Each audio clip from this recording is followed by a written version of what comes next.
Mark Twain once said that history doesn't repeat itself, it just stutters. I was honored to be asked to talk to you tonight about the history of the Highlands-Cashiers Land Trust, but the more I dug into that organization's obscure past, I found myself stuttering to get a hold on when it was born.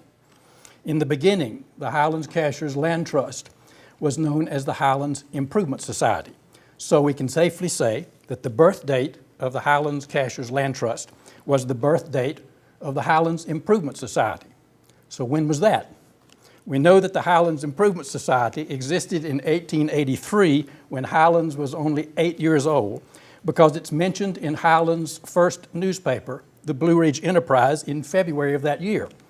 But before 1883, there was no newspaper, and there were no other records of the Highlands Improvement Society, so all that we can say definitely is that the Highlands Improvement Society was born sometime before 1883.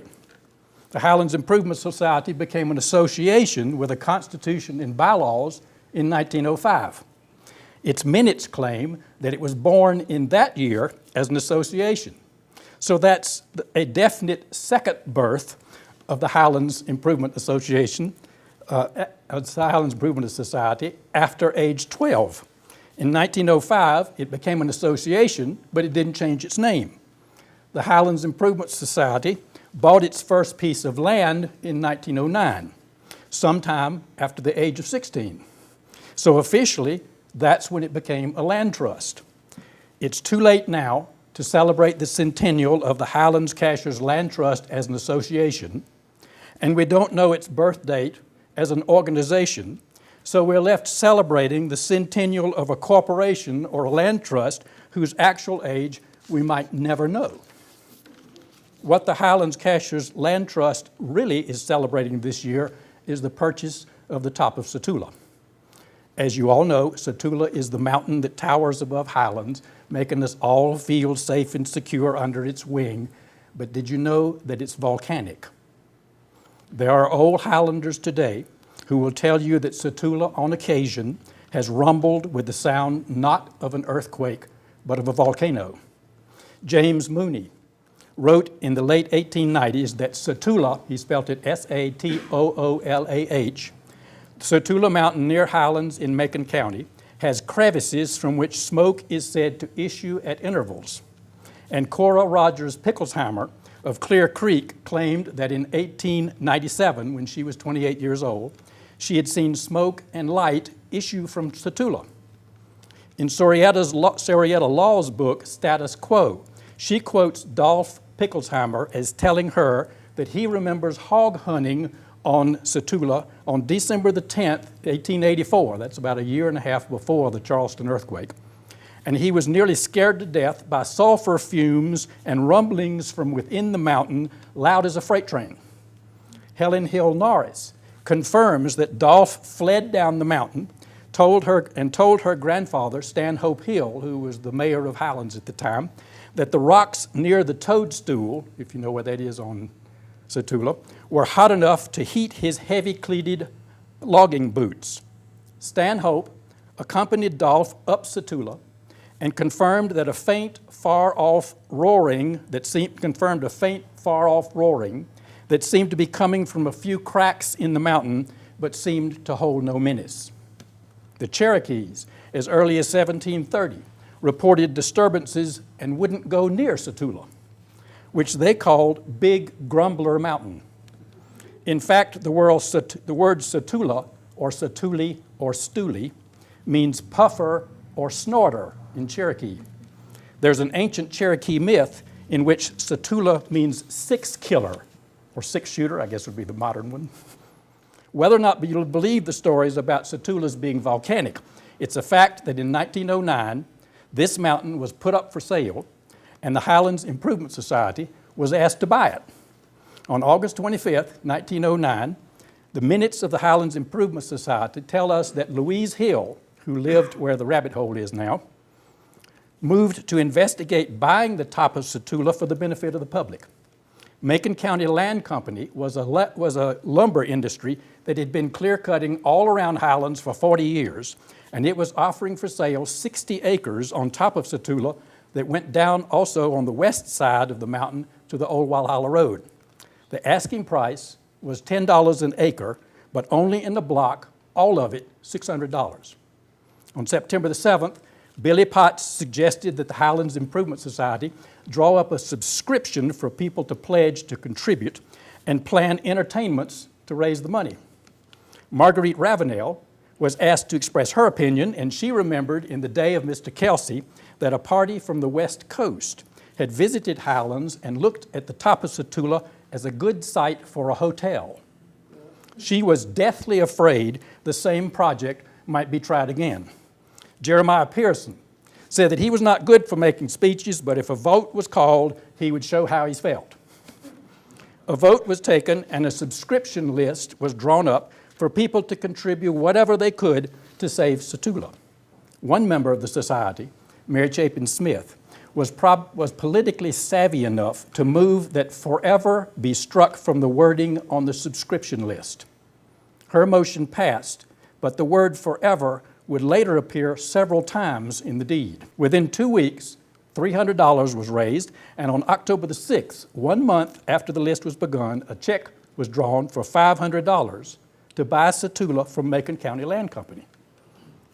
Highlands Improvement Society obviously got a deal from the land company because the 60 acres was supposed to sell for $600 originally.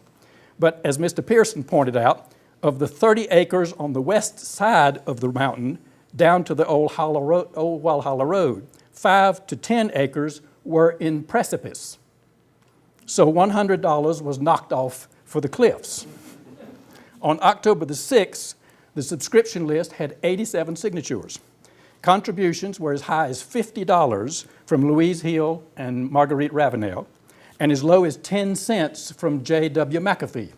McAfee was one of the only black people ever to own a house in Highlands, and he was willing to give 10 cents to protect the top of Satula, which he could see from the home that he had built where Fibber McGee's exist today. Dora and Eva Chastain also gave 10 cents. Now, 10 cents might seem like nothing now, but in 1909, 10 cents was what you paid for a pound of hamburger at Luke Rice's meat market. You could buy a pound of white bacon or salt pork for 3 cents, and eggs at a penny apiece, except at Christmas, because Highlands, the chickens didn't lay in the wintertime, so Christmas eggs cost $1 a dozen. When Lily Chastain gave 5 cents for the top of Satula, she was giving up a Coke at Gus Holt's soda shop. That's the shop that his son Bill would later have as Bill's soda shop. The 25 cents that Mary Henry gave could have taken her in a one-horse carriage on Ravenel's new toll road from Highlands all the way to Cashiers.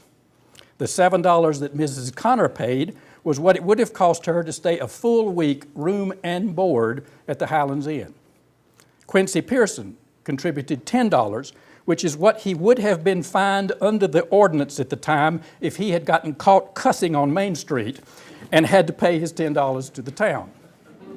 Most of the contributors donated $1 each, which is what you paid for a year's subscription to the first Highlander newspaper.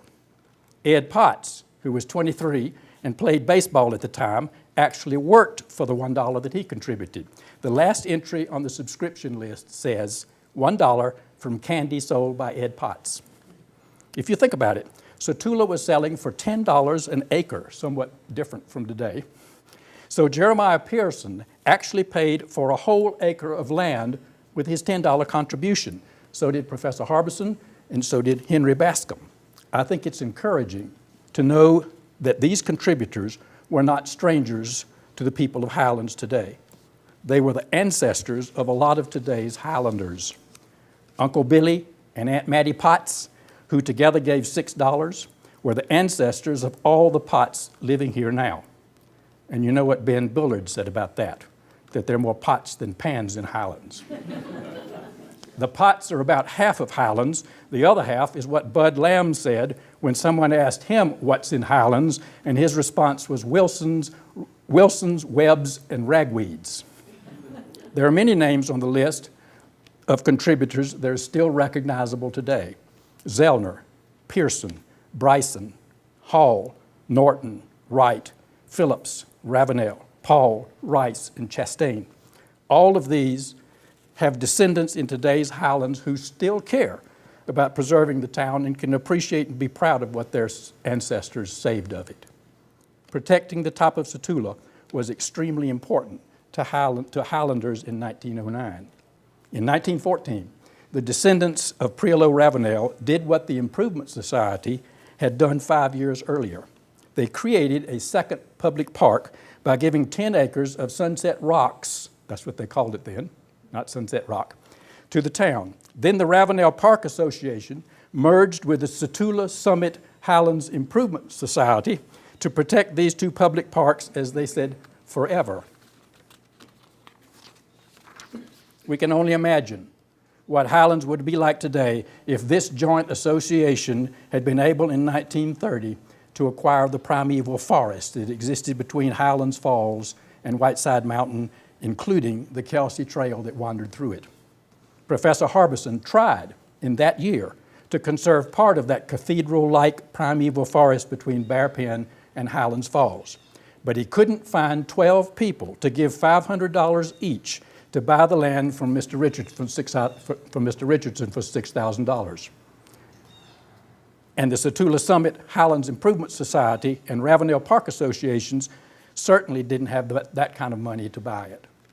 When the Satula Summit Highlands Improvement Society and Ravenel Park Associations, that's quite a name, incorporated in 1987, and then in 1990 changed their name to the Highlands Land Trust, Incorporated, the new corporation set out to conserve places of exceptional natural beauty and to protect valuable land resources with no other goal than to benefit future generations. Now, how idealistic is that? It's a slap in the face of economics to admit that wildflowers and songbirds are of no economic value, which is why they need protection from economics. When it comes to land conservation, what the heart knows today, the head will understand tomorrow. Buying up land not to use it is a difficult goal to justify logically. Some people, like the members of a land trust, have the foresight to endorse this goal unconditionally and leave future generations to appreciate only in retrospect what they have saved. In 2004, the Cashiers community joined Highlands to form the Highlands-Cashiers Land Trust, Incorporated.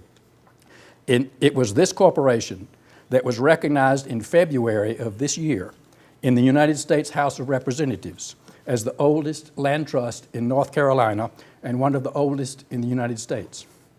And that's because a group of civic-minded people 100 years ago had the foresight to buy the top of Satula Mountain for the benefit of the public forever. Highlands Port Laureate, Bess Hines Harkins, wrote a poem that I may have read to some of you before, but it expresses the fundamental argument for land preservation better than any logical, comprehensive defense ever will or can. Land conservation, I believe, is really an emotional issue that springs from the heart more than the head. And it's a good way for me to end this history of why the 100th anniversary of the salvation of the top of Satula is so vitally important to the Highlands-Cashiers Land Trust. Bess wrote this poem when she was in California, where she went every winter. But she couldn't stop dreaming of returning to her birthplace, her home at the foot of Satula Mountain in Highlands. I never sail the high sea or view its endless rills, but oh, beyond the hue of it, I'm looking for the hills. The blue hills, the rolling hills, the gray hills wrapped in rain, but oh, to take the trails of them, to know the heights and vales of them. Day and night I long for them as the homeless long for home. I never dream at nighttime or close my eyes by day, but there I have the might of them, the wind-swept, cloud-kissed sight of them that calls my soul away. Oh, deep dreams and happy dreams, it's dreaming still I'd be, for though the sea I'm waking on, which my heart is breaking on, it's far where I'd be sleeping with the blue hills over me.